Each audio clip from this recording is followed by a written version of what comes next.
اور وَلِكُلٍّ جَعَلْنَا، اللہ فرماتا ہم نے ہر ایک کے لیے قرار دیا ہے موالیہ مما ترک الوالدان والاقربون۔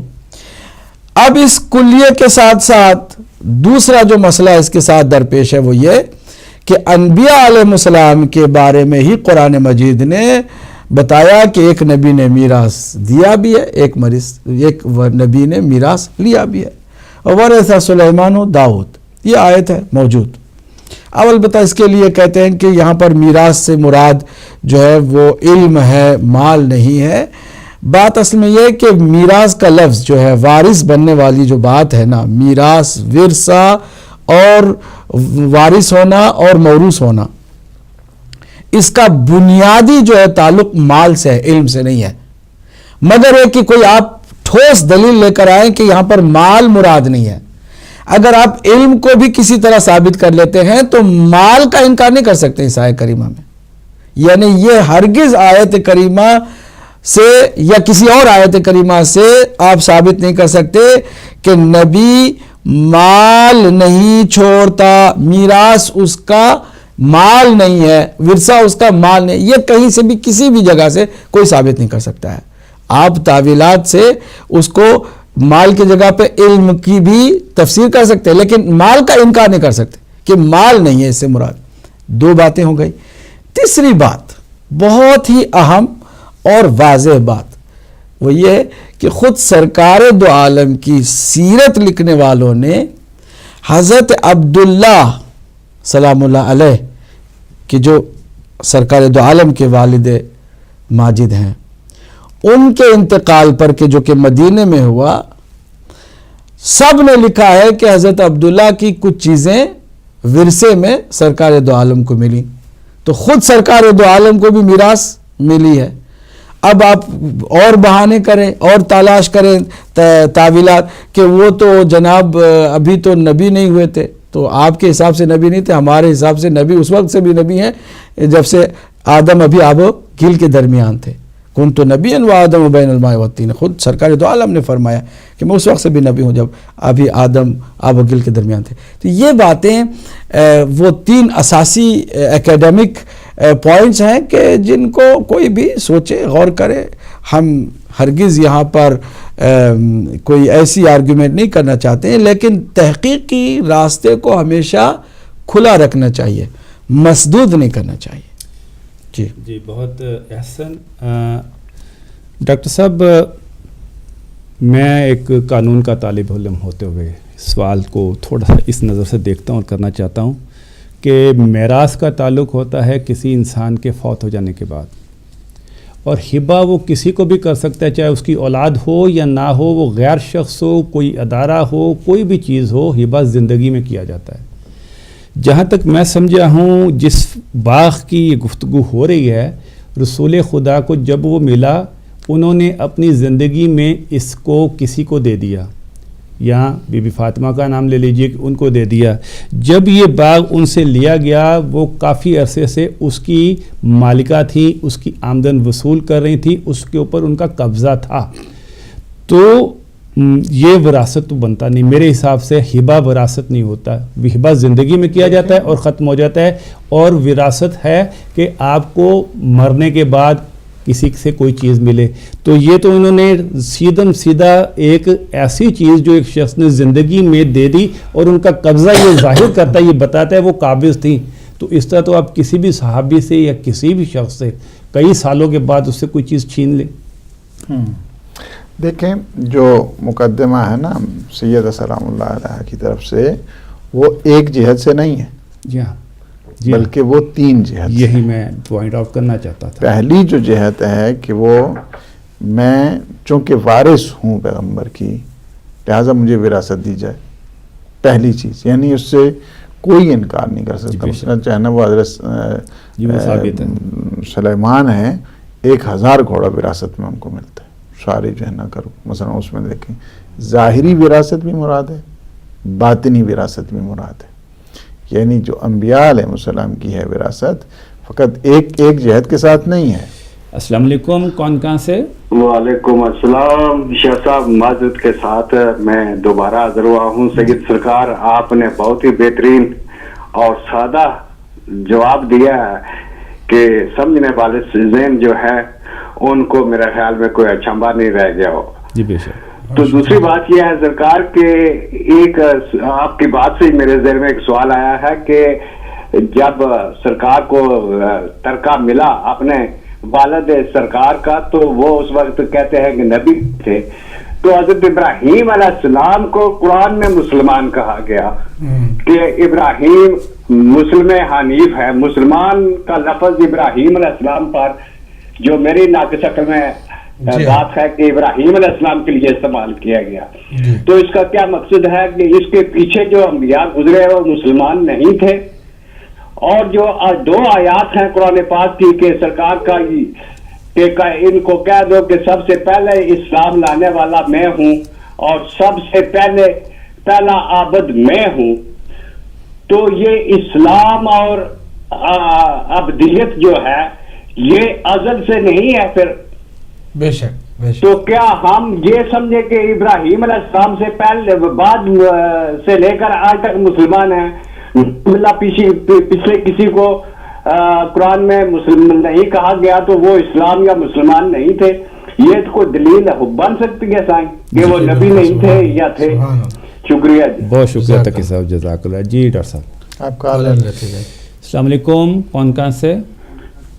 جی السلام علیکم, زبر نقوی ناروے سے بات کر رہا ہوں. جی مظفر صاحب کیا حال ہے آپ کا؟ شاہ صاحب آپ کو, قبلہ ڈاکٹر غلام حسین عدیل صاحب کو, قبلہ علامہ عباس عبدی صاحب کی خدمت میں بی بی سیدہ سلام اللہ علیہ کی شہادت کی تعزیت پیش کرتا ہوں. جی آپ کو بھی ماشاءاللہ ہدایت ٹی وی سے ہمیشہ کی طرح آپ محترم علماء بڑے شائستہ انداز میں فضائل سیدہ سلام اللہ علیہ بیان فرما رہے ہیں.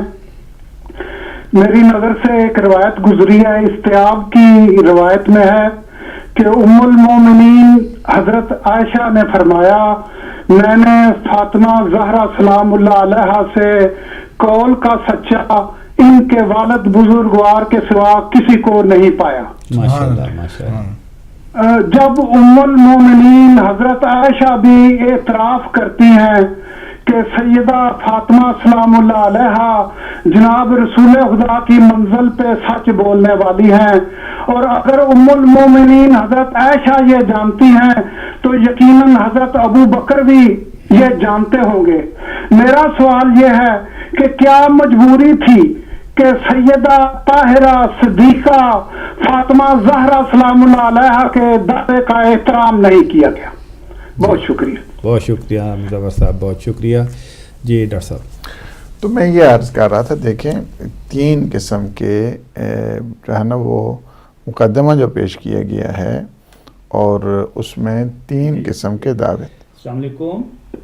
وعلیکم السلام شاہ صاحب. قبلہ مولانا حضرات کو بھی سلام عرض و نقوی بہرانی. جی جی قبلہ 2 سوال ہیں چھوٹے چھوٹے سے, اس کا جواب لینا چاہتا ہوں. پہلا سوال تو یہ ہے کہ مجھے یہ بتایا جائے کہ اگر رسول پاک صلی اللہ علیہ وسلم نے اگر باغ فتق اپنی ایک بیٹی کو دیا تو 2 لوگ کہتے ہیں کہ ان کی اور بیٹیاں بھی تھیں, تو پھر ان کو اس کے بدلے میں کیا دیا؟ کیونکہ رسول پاک تو دنیا میں انصاف کے لیے آئے تھے تو انصاف کرتے تھے, تو انہوں نے اپنے گھر میں پھر انصاف کس طریقے سے کیا؟ اگر بیوی کو باغ فتق دیا تو دوسروں کو کیوں نہ دیا اگر بیٹیاں تھیں تو؟ اور دوسرا سوال یہ ہے کہ اگر بیبی اکیلی گئی ہیں باغ فتق کے لیے حق مانگنے کے لیے تو دوسری کہاں تھی اس وقت؟ انہوں نے کیوں نہیں اپنا حق مانگا؟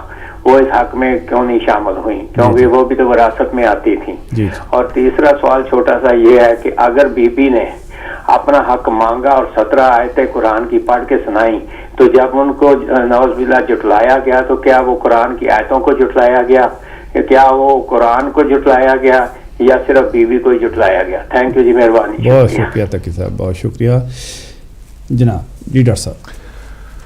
تو یہ ہے کہ 3 قسم کے جو ہے نا مقدمات. پہلا یہ تھا کہ آپ اس طرح کے کہ میں وارث ہوں پیغمبر اسلام کی, لہٰذا مجھے وراثت دی جائے. جی جی. تو وراثت کے سلسلے میں وہ جو حدیث کے جب آپ اجازت سے آپ کے. السلام علیکم. السلام علیکم. وعلیکم السلام. کون صاحب کہاں سے؟ قبلہ خیریت ہیں؟ ٹھیک ٹھاک ہیں؟ حجاز مدد ہیں.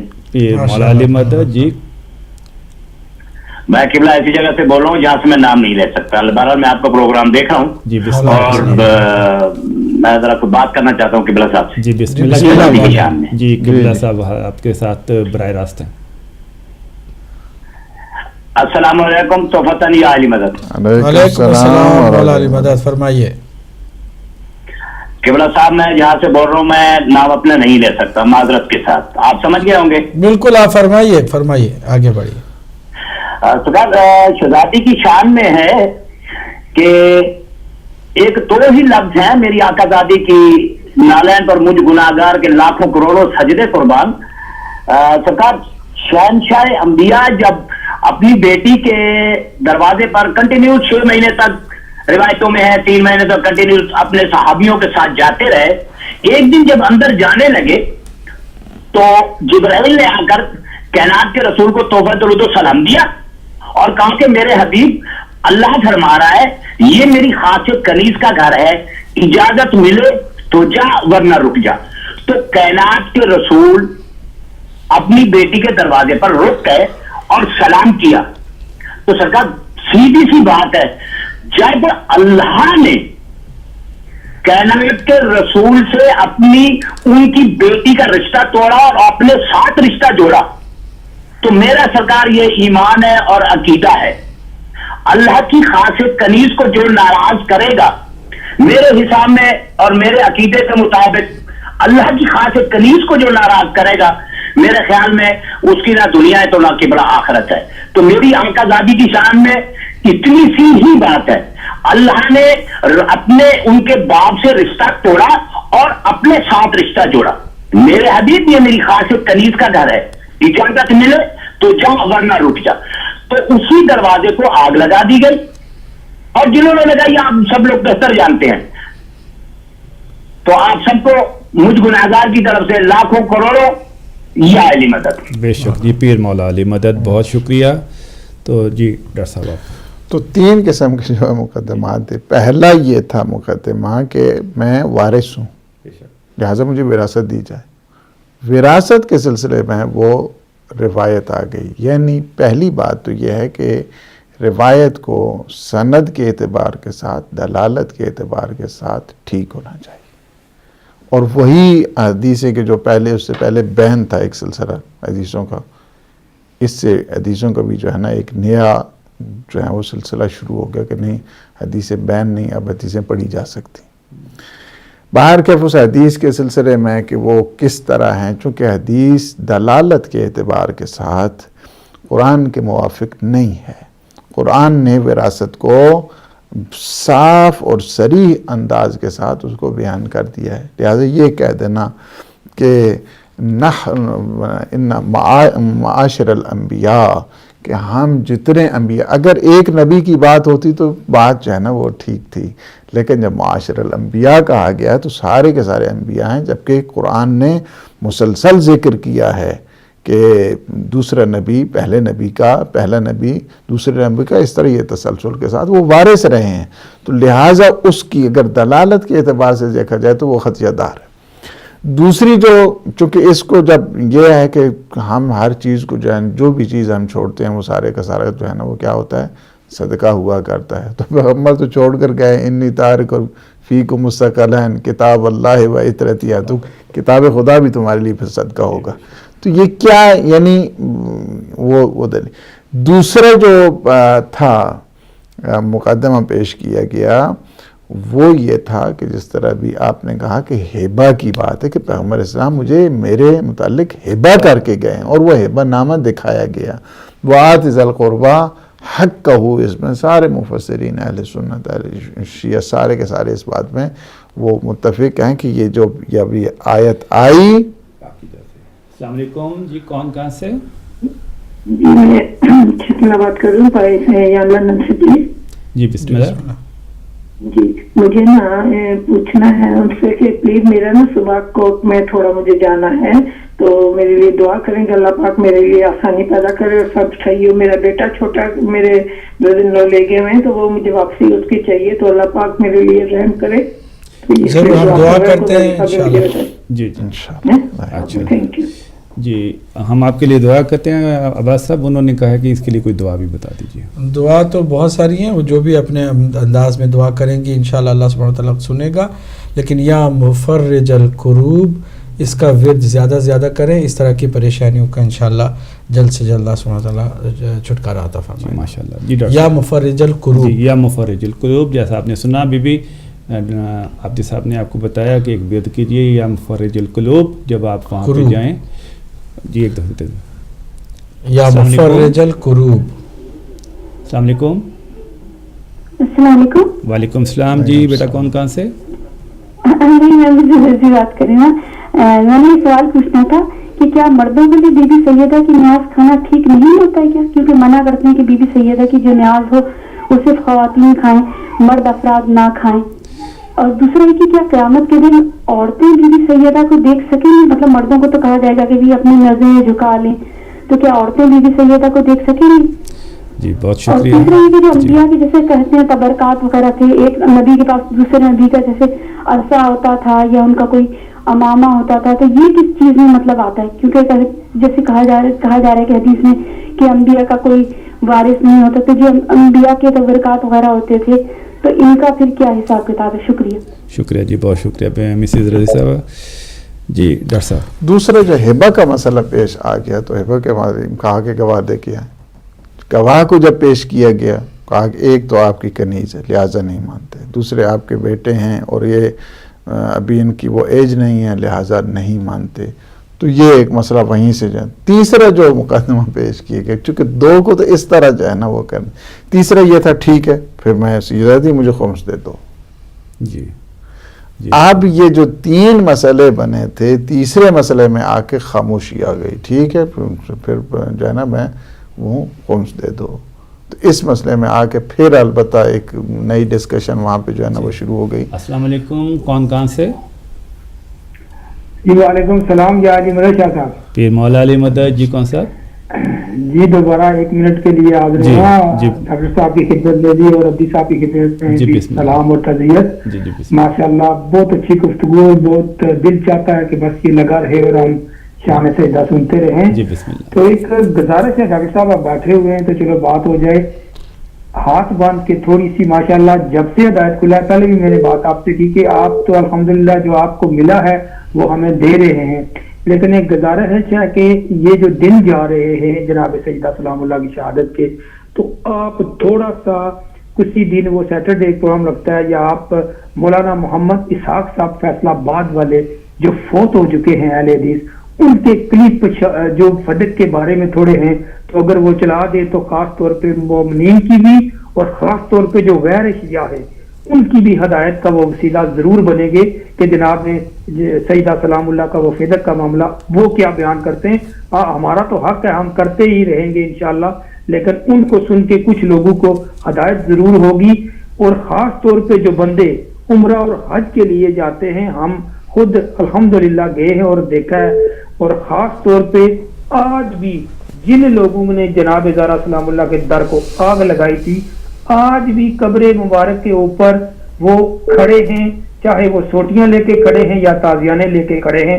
تو لوگوں کو کیوں سمجھ نہیں آتی, تو دوسرے مذہب کے لوگ اپنی یہ امت مسلمہ کو یہ مظلومہ جناب سیدہ سلام اللہ کا یہ سارا کیوں نہیں بتاتے؟ کیا وجہ ہے؟ ہمارے لوگ جب بیان کرتے ہیں یا تو ان کو گولی مار دی جاتی ہے یا ان کو کوٹ کچہریوں کے چکر لگانے پڑتے ہیں. خدا را یہ سچائی دوسرے لوگ بھی بیان کریں جو کہتے ہیں کہ ہم اہل بیت سے محبت کرتے ہیں. دعاؤں میں یاد رکھیے گا. خدا حافظ.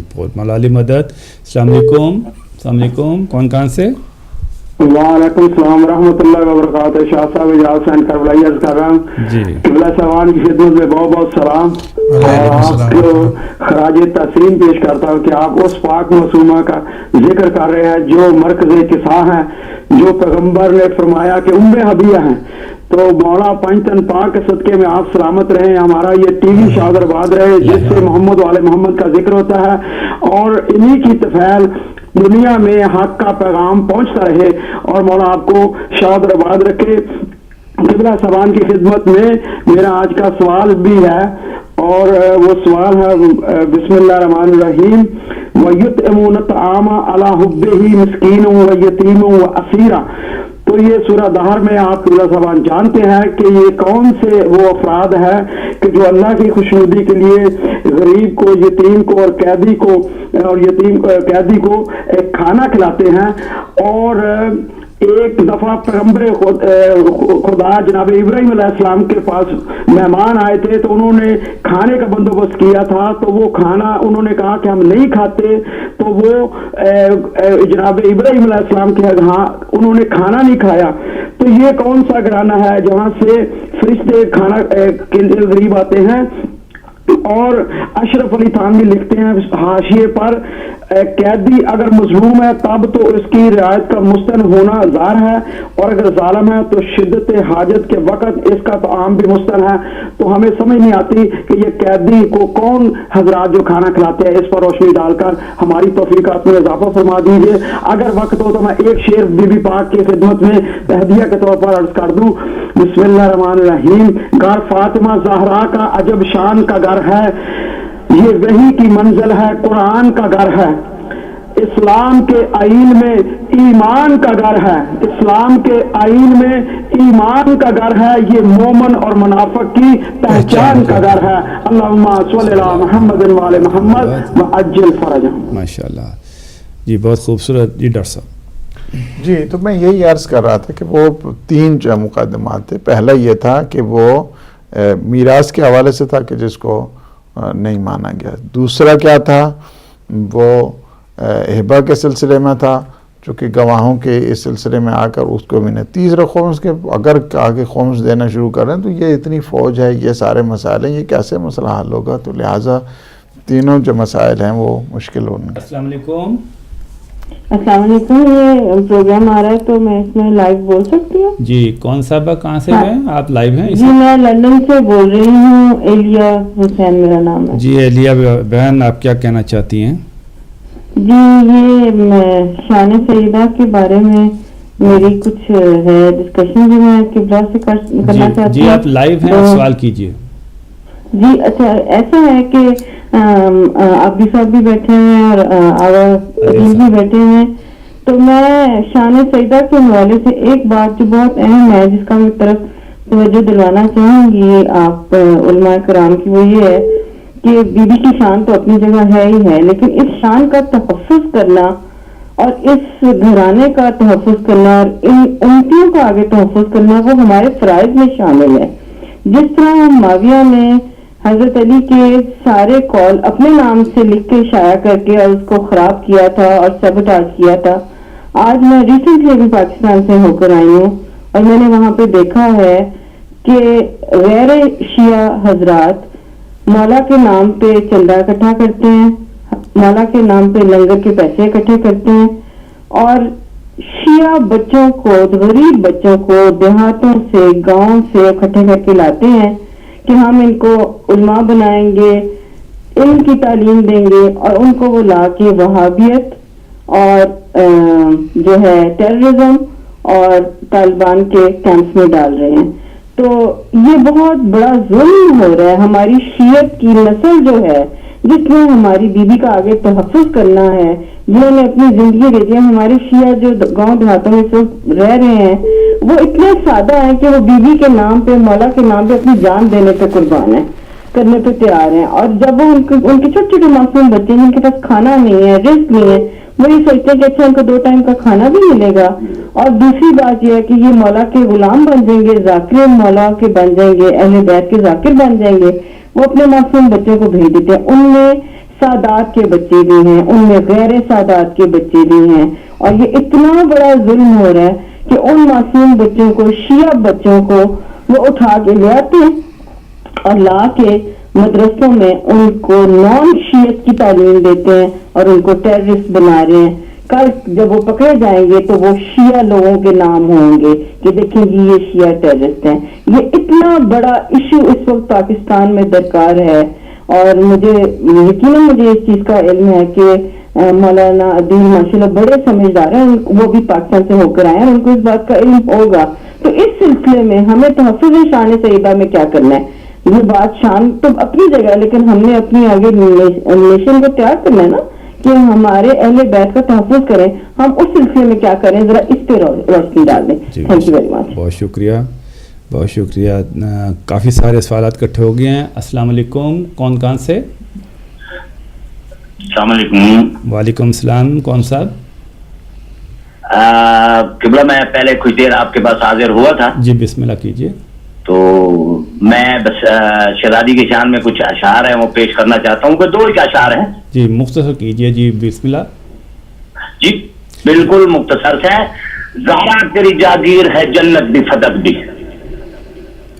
زہرا تیری جاگیر ہے جنت بھی فتح بھی، یہ جبل یہ اشجار یہ پانی یہ فلک بھی. واہ سبحان اللہ. جو بھی تیرے حق میں میں شامل ہے نمک بھی، ماشاء اللہ. شوہر کی طرف سے ہے غلامی میں ملک بھی. بس تیری زمینوں پہ بسی جاتی ہے دنیا، بس تیری زمینوں پہ بسی جاتی ہے دنیا، صدیوں سے فقط تیرا نمک کھاتی ہے دنیا. یہ میری آقا زادی کی شان میں ہے. اور سرکار آپ جتنے بھی بیٹھے ہوئے مولا حسین آپ سب کی زندگی دراز کرے. اور بالخصوص میں اس میری ماں میری بہن جس نے دعا کے لیے کہا ہے، میں اپنی آقا زادی شہزادی فاطمہ الزہرا سلام اللہ علیہا ان سے درخواست کرتا ہوں، اور ان کے بیٹے سرکار امام زمانہ علیہ الصلوۃ والسلام سے درخواست کرتا ہوں، ان کی جو بھی پریشانی ہے بطول ادرا اپنی اوقات کے صدقے میں، اپنے بیٹے عباس کے کٹے بازوں کے صدقے میں ان کی یہ جو بھی ان کی مشکل ہے اس کو آسان بھر دیں. اور میری آقا زادی سے ایک ہی التجا ہے، ایک ہی التجا ہے، میری آقا زادی مومنین کی زندگی دراز فرما، ان کے ماں باپ کا سایہ ان کے اوپر قائم و دائم رکھ. میری ایک ہی التجا ہے میری آقا زادی سے، جو بھی مومن آپ سب کو دعا کے لیے کہتا ہے، آپ سب سے جتنے بھی آپ بیٹھے ہوئے آپ کے چینل والے آپ علماء دین یہاں پر بیٹھے ہوئے، ہماری کیا اوقات ہے، لیکن ہم فقیر سے آدمی ہیں، ملنگ سے آدمی ہیں، سب کے در بطول ہیں اور جھاڑو بردار ہیں. شہزادی خدیجہ الکبریٰ سلام اللہ علیہا کے بس ہم آپ سے یہی التجا کرتے ہیں کہ آپ ہم لوگوں کے لیے دعا کریں، ہم آپ لوگوں کے لیے قبلہ دعا کریں گے. اور میں پھر سرکار شہزادی فاطمہ الزہرا سے التجا کرتا ہوں، میری آقا زادی اس میری ماں بہن نے جو دعا کے لیے کہا ہے، میں ان کو آپ کے بیٹے حسین کا واسطہ دے کر کہتا ہوں، اس میری ماں بہن کی جو بھی دلی خواہش ہے، جو بھی مجبوری ہے، جو بھی پریشانی ہے، اس کو بیٹے کے صدقے میں اس کی پوری فرمائیے. آپ سب سے التماس سے دعا ہے، یعنی مدد بابا جی مولا حسین آپ کو سلامت. بہت شکریہ، بہت شکریہ جناب، بہت شکریہ. تو جناب عباس عابدی صاحب، مظفر صاحب نے سوال کیا تھا کہ وہ کون سی مجبوری تھی کہ بی بی کے دعوے کو قبول نہیں کیا گیا، اور کیا بی بی اکیلی گئی تھی تو ان کی دوسری صاحبزادی جن کا ذکر کیا جاتا ہے وہ کہاں پر تھی؟ السلام علیکم. السلام علیکم. وعلیکم السلام. جی کون کہاں سے؟ میں ظفر بول رہا ہوں. جی ظفر صاحب. ہاں جی، میں کچھ بولنا چاہتا ہوں، بات کرنا چاہتا ہوں. جی آپ لائیو ہیں، آپ سے سوال کیجئے، علماء کرام آپ کو سن رہے ہیں. السلام علیکم. وعلیکم السلام ورحمۃ اللہ. سر میرا نام ظفر ہے. جی جی آپ کا نام ظفر ہے، ہم نے سن لیا. آپ کہاں سے اور کیا سوال کرنا چاہتے ہیں؟ وقت بہت تھوڑا رہ گیا ہے، پلیز مہربانی کیجیے. میں ایسے ہوں ڈنمارک سے ہوں. جی میں پہلے بھی کر چکا ہوں. جی میں شیعہ ہو گیا ہوں ماشاء اللہ. ہاں تو پہلے بھی 2 بار، ابھی میں پاکستان سے آیا ہوں. جی جی ہاں تو سوال میں کچھ ہے، بس میں یہی کہنا چاہتا ہوں کہ میں اس در پہ آ گیا ہوں. پاکستان میں رہا ہوں، بڑی باتیں ہوئی ہیں، لیکن میرا مر جاؤں گا اس در سے باز نہیں آؤں گا، اس در سے نہیں چھوڑوں گا. سبحان اللہ. تو ایک شعر ہے، جی بسم اللہ. جاگیر ہے یہ 5 تن کی، جنت جاگیر ہے 5 تن کی، غیروں کی اطاعت نہیں کرنی، ان لوگ کی اپنی بخشش نہیں ہونی، انہوں نے ہماری حمایت کی یا کیا کرنی. بن بعد نبی وارث ہے علی، غیروں کی اطاعت نہیں کرنی، ان لوگ کی اپنی بخشش نہیں ہوگی، وہ ہماری حمایت کیا کریں گے. بس یہی پیغام ہے میرا. بے شک. جزاک اللہ، اللہ پاک آپ کو خیر دے، صحت دے، اور جی انشاءاللہ یہ جو در اہل بیت اللہ پاک آپ کو نصیب. جی جب تک کالرز لیتے جائیں، پھر اس کے بعد ہم کون صاحب؟ جی وعلیکم السلام. شاہ صاحب ہمارے بھائی کے لیے ان دنوں میں مبارک تو نہیں دے سکتا، لیکن ماشاءاللہ بہت خوشی ہوئی. محمد اور آل محمد کا سچا در ہے، یہی در قیامت کے دن کام آئے گا میرے بھائی. میں بھی آپ کی طرح کا مسافر تھا. پاک پروردگار ہر مومن کو سچی کی قسم نے کی توفیق عطا فرمائے. دعاؤں میں یاد رکھیے گا. خدا حافظ. خدا حافظ یا علی مدد. 5 منٹ باقی ہیں تو اس لیے میں آپ پروگرام کو سمیٹنے چاہ رہا ہوں اور میں گزارش کروں گا، لائنیں ڈراپ ہو چکی ہیں تو تو نقوی صاحب نے سوال کیا تھا میرے خیال میں گلاسگو سے کہ باقی بیٹیاں جو ہیں ان کو کیوں نہیں ملا اگر حق صرف سیدہ کو ملا تھا.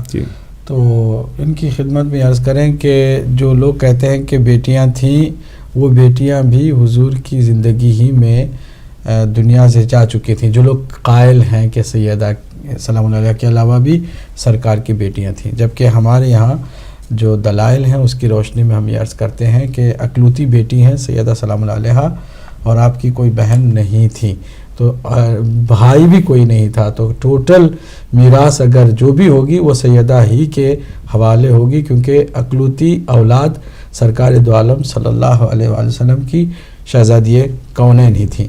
رہی بات یہ کہ اگر وہ تھیں اور پہلے بھی چلی گئیں تو ان کے لیے بھی تو یقیناً کچھ نہ کچھ میراث حضور نے دی ہوگی یا کوئی چیز عطا کی ہوگی.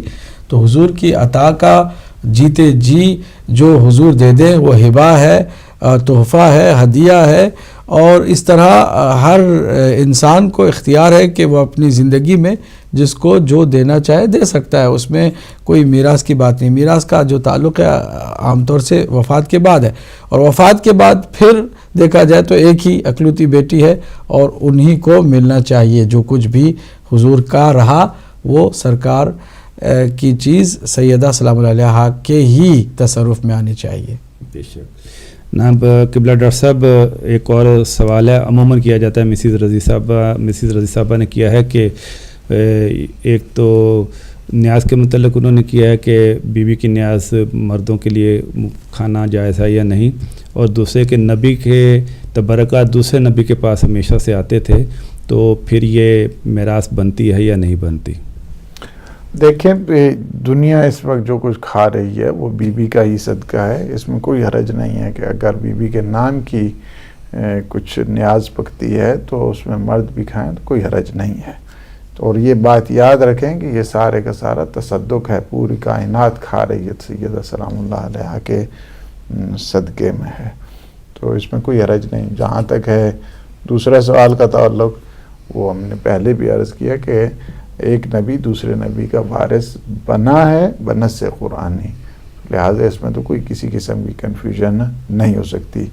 وراثت خواہ ظاہری ہے یا باطنی ہے، دونوں لحاظ سے جو ہے نا موجود ہے. جی ایک آپ سے ہی اسپیسیفکلی آپ پاکستان سے آئے تھے تو ایلیا حسین لندن سے، انہوں نے آپ سے یہ پوچھنا یا وضاحت چاہیے ہے کہ جو پاکستان میں عموماً یہ ہوتا ہے اور ہو بھی رہا ہے کہ دیہاتوں سے بچے لے آئے جاتے ہیں شہروں میں اور دکھایا جاتا ہے کہ ہم مدرسے قائم کریں ان کی تربیت کے لیے، چاہے وہ شیعہ ہوں یا سنی، ان کو بعد میں دہشت گرد بنایا جا رہا ہے. اس سلسلے میں یہاں پہ بیٹھ کے ہم ان کے لیے کیا کر سکتے ہیں؟ دیکھیں پاکستان کی جو اس صورتحال ہے اور جو ہم نے نزدیک سے بھی دیکھا، پہلے بھی جانتے ہیں، ظاہر ہے کہ وہاں کے حالات سے کوئی اس طرح نہیں ہے کہ غافل ہیں. اس وقت جو صورتحال بنی ہوئی ہے، کچھ جو غریب ایریاز ہیں وہاں سے بچوں کو لے جایا گیا اور جہاں پہ ان کو مثلا سعودیہ لے جایا گیا، ان کو باقی جو ہے نا جو اس کی جو یعنی جن کی سرپرستی میں مدارس کچھ چل رہے تھے وہاں پہ لے جایا گیا، اور بالخصوص بلتستان کی ایریاز سے کہ جہاں پہ نور بخشی تھے اور وہ چونکہ غریب تھے اس وجہ سے دیکھا کہ تھوڑا سا شیعت سے ان کا ہے تو لہٰذا ان کو لے جانا ان کے لیے بڑا آسان تھا. اس سلسلے میں انہوں نے کام کیا ہے. اس وقت وہابیت چونکہ ایک بہت بڑا خطرہ ہے عالم اسلام کے لیے، یا خواہ وہ داعش کی صورت میں ہے یا القاعدہ کی صورت میں ہے. مجھے اتنا ضرور پتہ ہے کہ پاکستان کی اگر ساری فوج جتنی بری بحری ملائے جائیں تو 1 ملین کے قریب بنتی ہے. 1 ملین سے جتنی بھی فورسز ہیں، لیکن اس سے 3 گنا ان کے مدارس بھرے ہوئے ہیں. 3 ملین تو ڈکلیئر ہے کہ وہاں مدارس میں موجود ہے. 3 ملین 350 کے قریب صرف اسلام آباد کے ارد گرد. تو وہ ہے کہ البتہ اس کو سسٹمیٹک کرنے کی ضرورت ہے. حکومت چونکہ سیریس ان مسائل کو نہیں لیتی ہے، جس کی وجہ سے مسائل پیدا ہوتے ہیں.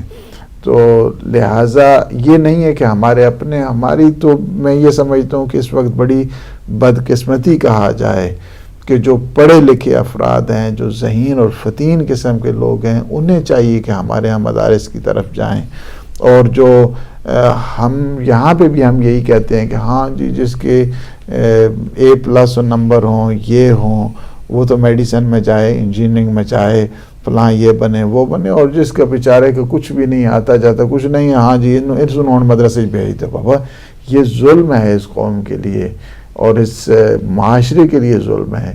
ہمیشہ وہ افراد بھیجیں مدارس کی طرف. ہم تو بارہا پچھلے دنوں ایک مجلس وہیں پاکستان میں ہو رہی تھی اسلام آباد میں، تو اس میں میں نے اس مجلس میں عرض کیا کہ دیکھیں جہاں پہ چونکہ ایک دفعہ یہ ہوتا ہے کہ جو انسان کے جسم کے ساتھ جس کا ربط ہے، وہ کہتے ہیں کہ اس کے لیے یہ نمبر ہونے چاہیے چونکہ ورنہ بڑا خطرناک ہو جائے گا. اور جو آپ کے دماغ کے ساتھ کھیلتا ہے اس کے لیے جو کچھ مرضی ہے، 5 پڑھا ہوا ہے، نہیں پڑھا ہوا، میٹرک کیا ہوا ہے، نہیں کیا ہوا ہے، اسی طرح جو ہے نا وہ. تو ظاہر ہے کہ جو آپ مال سپلائی کریں گے تو پروڈکشن بھی تو وہی ہوا کرے گی. جو مال اگر آپ اچھے انداز کے ساتھ ذہین اور فتین قسم کے لوگ بھیجتے، آ جاتے، اس قوم کی خدمت کرتے، اس معاشرے کی بہبود اور ترقی اور فلاح کے لیے کام کرتے. ظاہر ہے کہ آپ پھر گورنمنٹ کی بھی میں کہتا ہوں ٹھیک ہے آپ وزیرستان چلے جائیں، وزیرستان میں کتنے کالج آپ نے بنائے ہیں، کتنے یونیورسٹیز وہاں پہ ہیں، کتنے اسکول ہیں وہاں کے اوپر. وہ دیکھتے ہیں کہ ان کا سارا مدرسہ ہی وہی طالبان. اس کی وجہ یہ ہے کہ وہاں پہ چونکہ میڈیکل سینٹر کتنے ہیں، کتنے ہاسپیٹل بنائے گئے، کتنے اسکول ہیں، کتنے کالجز ہیں، کتنی یونیورسٹیز ہیں، ان کا اٹھنا اور اوڑھنا اور بچھنا وہی مدرسہ ہے. جی ٹھیک ہے، اٹھتے ہیں تو جاتے ہیں وہی مدرسے میں، اور انہوں نے سارے کا سارا جو سلسلہ ہے وہ کیا، اور جس کی وجہ سے جو ہے نا وہ مسائل بھی آج پیدا ہو رہے ہیں. بہت شکریہ. زمانہ بہت شوق سے سن رہا تھا مگر وہی کہ وقت کی تنابوں نے ہمیں کھینچ لیا اور ہم مجبور ہیں کہ آج کا پروگرام نہ چاہتے ہوئے بھی اپنے اختتام پر لائیں. میں آخر میں بی بی الیہ حسین سے یہ ضرور عرض کروں گا کہ ہمارے ائمہ کا یہ فرمان ہے کہ جہالت اور بے علمی یہ انسان کو منکریت تک لے جاتی ہے، تباہی کی طرف لے جاتی ہے. تو اگر ماں باپ یہ خیال کریں کہ علم اور جہالت کی طرف نہ جائیں، خاندان کی بھی وہ منصوبہ بندی کریں، جن بچوں کو وہ جتنا دے سکتے ہیں اپنے خاندان کو اتنا ہی وسیع کریں، یعنی پاؤں پھیلائیں جو چادر میں آ جائیں. تو پھر شاید ان کے بچوں کو 2 وقت کی روٹی کے لیے کسی مدرسے میں نہ جانا پڑے. اور جیسا کہ جناب مولانا صاحب نے کہا کہ اپنے ذہین و فتین بچوں کو بھی دین کی طرف بھیجیں تاکہ اچھی لیڈرشپ دین کے اندر پیدا ہو سکے اور وہ آپ کے لیے مددگار ثابت ہو کل کے لیے. اس کے ساتھ ہی آج کا پروگرام ختم کرنے کی اجازت چاہتا ہوں اپنے مہمانان گرامی سید عباس عابدی صاحب سے اور مولانا غلام حسین عدیل صاحب کے ساتھ. اجازت دیجیے. السلام علیکم ورحمۃ اللہ وبرکاتہ.